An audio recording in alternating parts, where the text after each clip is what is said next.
하나님께서는 욥의 큰 관심이었던 공의에 대하여 말씀하십니다. 욥은 일전에 하나님께서 악인을 방관하시고 정의를 왜곡하신다고 말하였습니다. 이에 대해 하나님께서는 8절에서 단호하게 말씀하십니다. 내가 내 공의를 부인하려느냐? 내 의를 세우려고 나를 악하다 하겠느냐?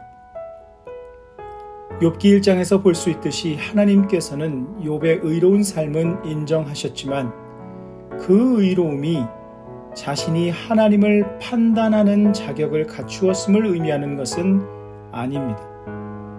욥이 의로운 삶을 산 것도 사실은 하나님에 대한 경외감에서 온 것이었습니다.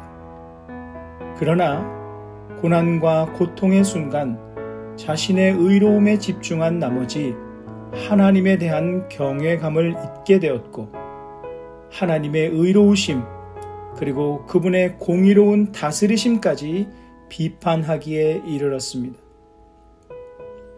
이에 하나님께서는 욥의 처지, 즉 인간 전체의 처지에 대하여 설명을 하십니다. 두 가지 예인데 하나는 베헤못이고 또 하나는 리워야단입니다. 오늘 본문에서는 베헤못에 대하여 말씀하십니다. 베헤못은 신화적인 동물로 알려져 있는데 실제로 이 동물이 실존했는지는 알 수 없습니다. 이 동물은 강력한 힘과 능력으로 다른 모든 동물을 지배하는 왕과 같은 동물입니다. 즉, 사람이 상대할 수 없는 존재입니다. 베헤못은 혼돈의 요소를 간직한 동물이며 궁극적으로는 세상에 있는 악인들을 상징한다고 합니다. 하나님은 욥에게 이 베헤못을 이길 수 있는가, 상대할 수 있는가 질문하시며 그분만이 베헤못을 다스릴 수 있으시다고 말씀하십니다. 즉 인간의 무기력과 유한성, 연약함에 대하여 말씀하시면서 하나님께서 이 세상을 다스리시며 모든 것을 컨트롤하시기에 이 세상이 유지될 수 있음을 말씀하십니다.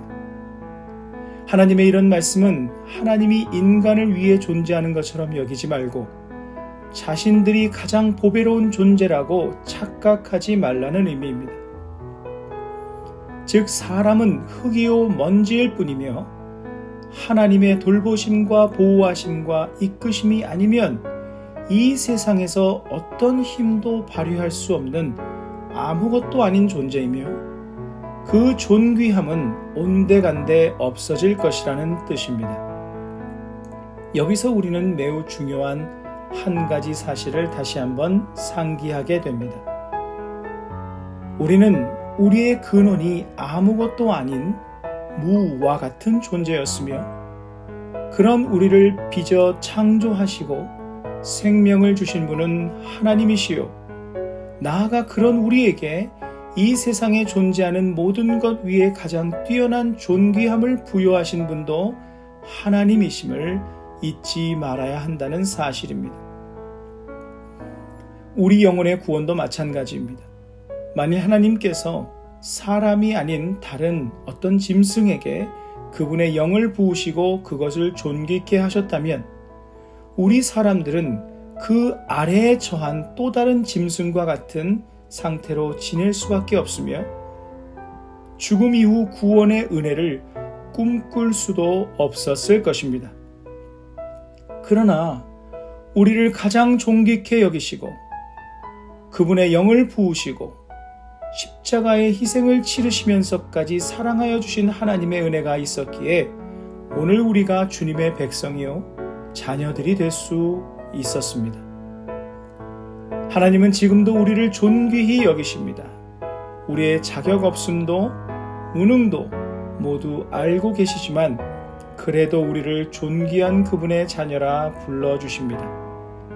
이 은혜의 크기가 우리의 마음속에 더욱 충만하게 채워지기를 소망합니다.